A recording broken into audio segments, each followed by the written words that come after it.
Good morning बच्चों, कैसे हैं आप लोग? सभी अच्छे हैं।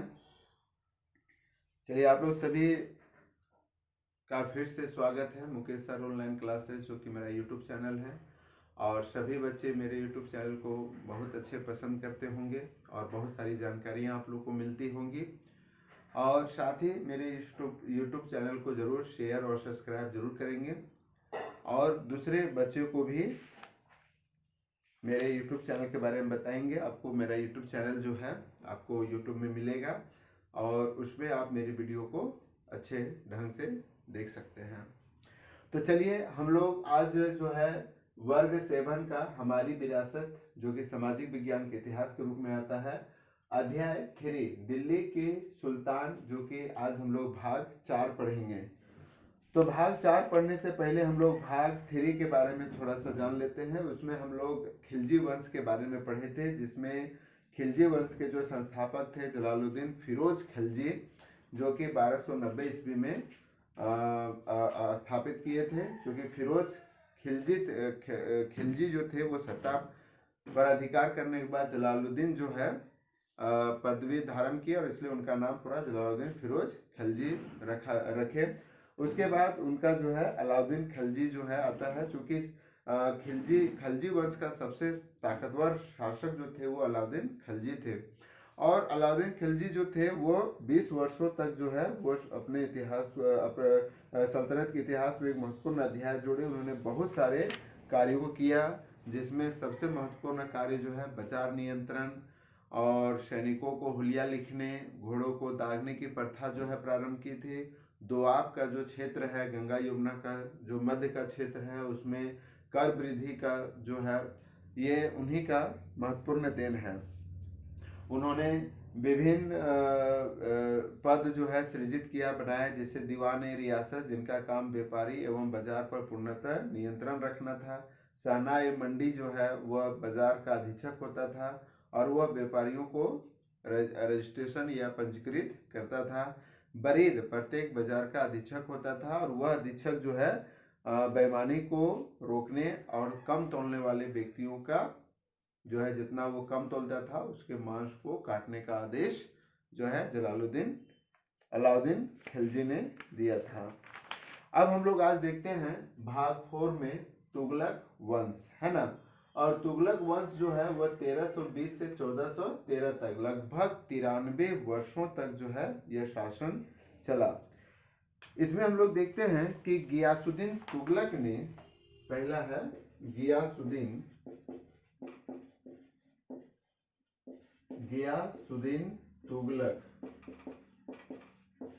तुगलक ने 1320 ईस्वी में तुगलक वंश की स्थापना की, है ना। गियासुद्दीन तुगलक ने ही तुगलक वंश की स्थापना की। इसके 5 वर्ष बाद मोहम्मद बिन तुगलक गद्दी पर बैठा। चूंकि गियासुद्दीन तुगलक जो था वो 1320 से लेकर 1325 तक लगभग 5 वर्षों तक ही शासन किया। उसके बाद जो है मोहम्मद बिन तुगलक गद्दी पर बैठा। वह कुशल और साम्राज्यवादी शासक था। इसने लगभग 2.5 दशक तक शासन किया। 2.5 दशक मतलब हो गया 26 वर्षों तक, है ना। मोहम्मद बिन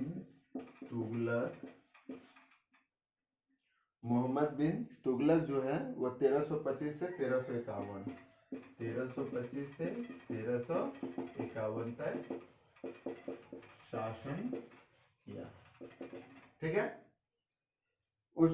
उसने दक्षिण के राज्यों पर अधिकार जमाए रखने के लिए 1326 में दिल्ली से राजधानी दौलताबाद में परिवर्तित किया। कौन? मोहम्मद बिन तुगलक, है ना। मोहम्मद बिन तुगलक ने 1326 ईस्वी में दिल्ली से राजधानी हटाकर दौलताबाद रखा। दौलताबाद में परिवर्तित किया ताकि वह दक्षिण भारत पर जो है कुशल साम्राज्य स्थापित कर सके।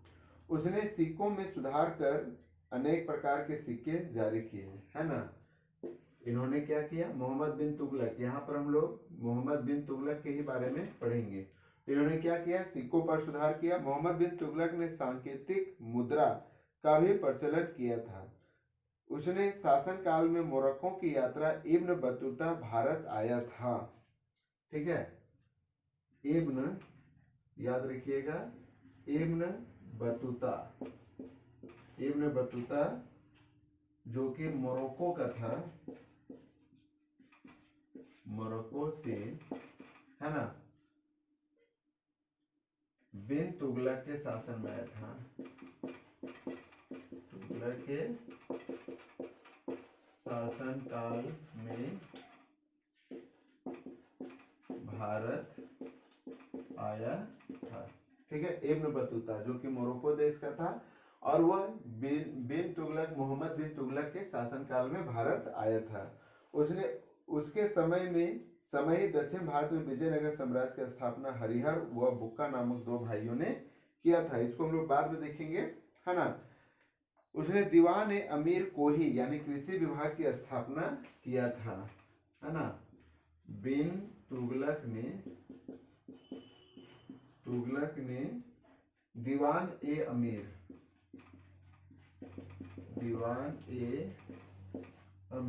कोही, मतलब हो गया कृषि विभाग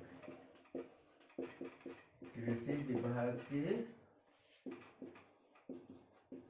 स्थापना की थी। वह अरबी, फारसी सहित कई भाषाओं एवं ज्ञान में पारंगत था। उसके बावजूद उसने कई निर्णय विवादों से भरे रहे। यानी सबसे प्रमुख विवाद था जो दिल्ली से राजधानी हटाकर दौलताबाद ले गया और उस ले जाने के क्रम में बहुत सारा धन जो है खर्च हुआ, है ना। उसके बाद फिर वो दौलताबाद से फिर वो दिल्ली ले आया। अक्सर ये देख आप लोग सुने होंगे कभी तुगलकी फरमान, है ना। तो तुगलकी फरमान, इसी तुगलक यानी मोहम्मद बिन तुगलक के ही नाम से लोग बोलते हैं तुगलकी फरमान, है। तुगलकी फरमान जारी कर दिया, मतलब कोई किसको करना है तो करना है, आगे परिणाम क्या होगा उसको नहीं सोचकर, है ना, कि परिणाम किस तरह से होगा, किस टाइप का होगा, ये सोचे बिना ही जो है फरमान को निकालने में मोहम्मद बिन तुगलक आगे था और यह कई विवादों से घिरे थे। इसलिए हम लोग उसको बोलते हैं कि तुगलकी फरमान निकाल दिया, है ना। अब देखते हैं इब्न बतूता के बारे में। ठीक है, इब्न, इसको आप लोग पॉज करके वीडियो को रोक करके आप लोग इसको महत्वपूर्ण चीजों को उतार लेंगे और इसे याद भी करेंगे, है ना। तो मोहम्मद बिन तुगलक जो थे वो बहुत सारे भाषाओं के जानकार थे, लेकिन उसके बावजूद भी ऐसे ऐसे वो कदम उठाए जो उनका विवादों में वो हमेशा घिरे रहे और लोग उसे हंसी का, इतिहास में उसे हंसी का पात्र आज भी बनाया जाता है, जिसको अभी हम लोग चर्चा किए कि तुगलकी फरमान मतलब आगे परिणाम क्या होगा, इस परिणाम को जाने बिना जो आदेश निकाला जाता है उसे तुगलकी फरमान कहा जाता है। यही मोहम्मद बिन तुगलक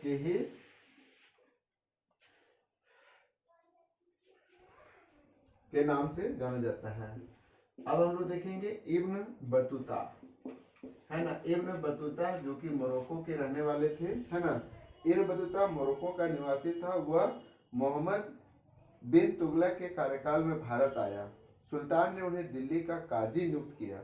उसने मोहम्मद बिन तुगलक के समय की घटनाओं का वर्णन अपनी पुस्तक रहला में किया, है ना। तो थोड़ा सा इसको हम जानेंगे कि यह मोरक्को का निवासी था, है ना, और सुल्तान ने इसे काजी के पद पर नियुक्त किया, है ना। और उन्होंने बिन तुगलक घटनाओं का वर्णन इब्न बतूता की पुस्तक रेहला है, जिसमें मोहम्मद बिन तुगलक के समय की घटनाओं का जिक्र है। ठीक है, यानी हम अगर इस पुस्तक को पढ़ेंगे, रेहला पुस्तक को, तो उस समय मोहम्मद बिन तुगलक ने क्या क्या कार्य किए, किस ढंग से कार्य किए, इसके बारे में हमें जानकारी मिल जाएगा। इसके बाद जो है मोहम्मद बिन तुगलक के बाद जो है फिरोज शाह तुगलक, ये देख सकते हैं गियासुद्दीन तुगलक का मकबरा। ठीक है, यह गियासुद्दीन तुगलक का मकबरा है ना। इसके बाद हम लोग पढ़ेंगे फिरोज शाह तुगलक, इसको आप लोग थोड़ा सा कॉपी में नोट कर लेंगे, है ना, वीडियो को पॉज करके। इसके बाद हम लोग पढ़ेंगे फिरोज शाह तुगलक।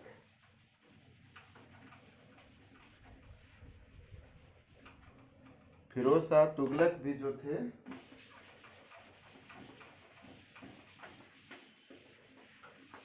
अभी हम लोग तुगलक वंश के बारे में जान रहे हैं। फिरोज शाह तुगलक,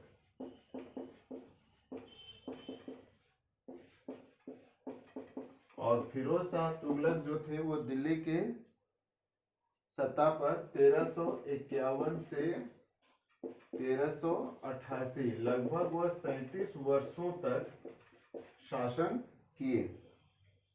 ठीक है, मोहम्मद बिन तुगलक के बाद फिरोज शाह तुगलक शासक बना। उसने शासन काल में राज एवं प्रजा दोनों संपन्न थे, और इस समय जो है फिरोज शाह तुगलक के समय राज और प्रजा दोनों ही संपन्न थे। सिंचाई कर लेने वाला वह सुल्तानत का पहला शासक था। सिंचाई कर, है ना, यानी आप सिंचाई कर, टैक्स, है ना, टैक्स लेने वाला पहला सुल्तान या शासक है ना, था। सिंचाई कर लेने वाला पहला शासक था। उसने हिसार, फिरोजाबाद और जौनपुर शहर को बसाया, है ना। उसने हिसार, फिरोजाबाद, है ना, जान लेंगे, फिरोज शाह से फिरोजाबाद, वह जौनपुर शहर बसाया। ये महत्वपूर्ण देनों के रूप में आ सकता है। उसने दासों के लिए दीवान ए बदगान नामक विभाग की स्थापना की थी। दासों के लिए दीवान ए बदगान नामक विभाग की स्थापना की थी।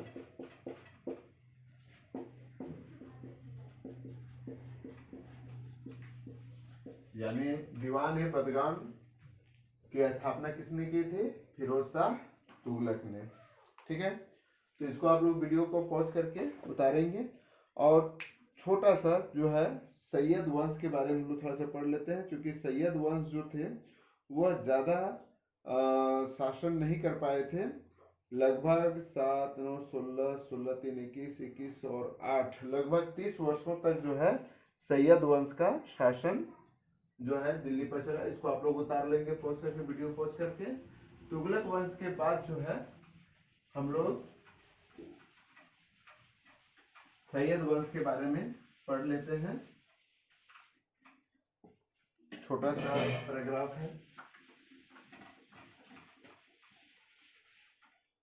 सैयद वंश, और सैयद वंश जो है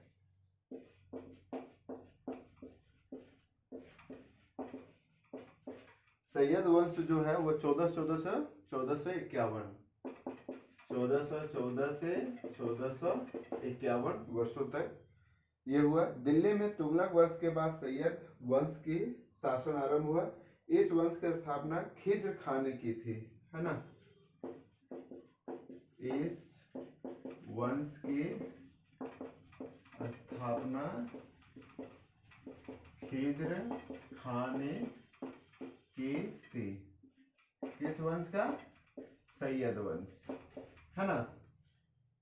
उसे अमीर तैमूर के नाम से राज्यपाल नियुक्त किया। उसे अमीर तैमूर ने अपना राज्यपाल नियुक्त किया था। उसने दिल्ली के वास्तविक शासक दौलत खां को पराजित कर सैयद वंश की स्थापना की थी। यानी दौलत खां